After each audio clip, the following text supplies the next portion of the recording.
পূর্ণিমার রাতে এক অনন্য উৎসবের সাক্ষী হলো ভক্তরা। অনু মহাপ্রভু মন্দিরে মণিপুর বৈষ্ণব সংস্কৃতির মেলবন্ধনে অনুষ্ঠিত হলো ব্যতিক্রমী ন্যাড়াপোড়া।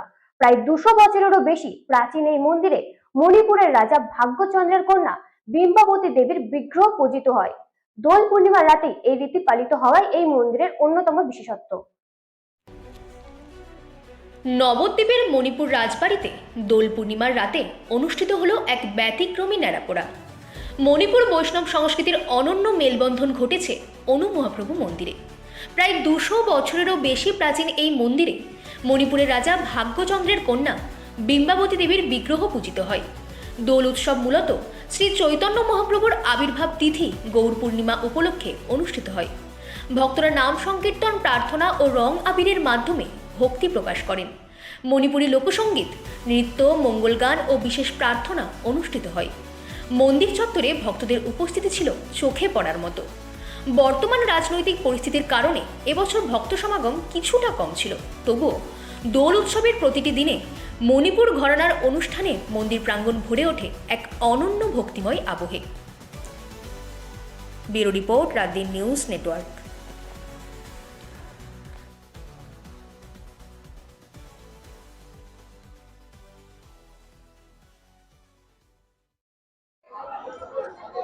হরে কৃষ্ণ। আমার নাম শ্রী রাজকুমার টিকেন্দ্র সিংহ। আমাদের এই মন্দির 250 বছরের পুরনো মন্দির।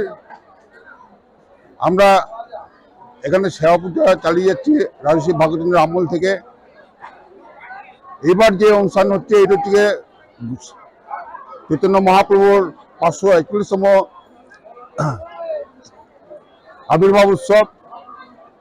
তা আমাদের এই উৎসব প্রত্যেক বছর আমাদের যে হোলির যে কীর্তনগুলো হয়, এই কীর্তনগুলোর নিয়ম হচ্ছে গিয়ে একাদশীর দিন শুরু হবে এবং পূর্ণিমার পরের দিন শেষ হয়। আমাদের পূর্ণিমার দিন যেটা হয় সেটা হচ্ছে ন্যাড়াপোড়াটা হয়, তারপরের দিন আমাদের হোলি খেলাটা হয়।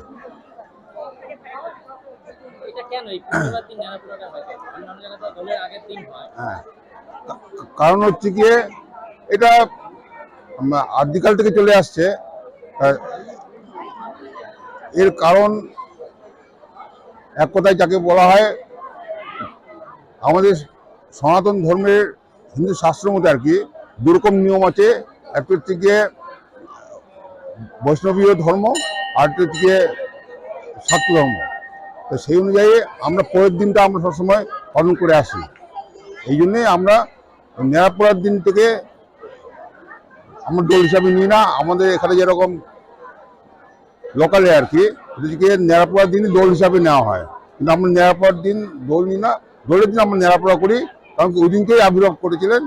আর এই অ্যাকচুয়ালি বলা হয় যে এটা হোলিকা দহন, অ্যাকচুয়ালি কিন্তু এটা হচ্ছে গিয়ে আগেকার দিনে আতুর ঘর, মহাপ্রভুর যে আতুর ঘর, সেই আতুর ঘর আমাদের পোড়ানো হতো, সেই আতুর ঘরে পোড়ানো হয়।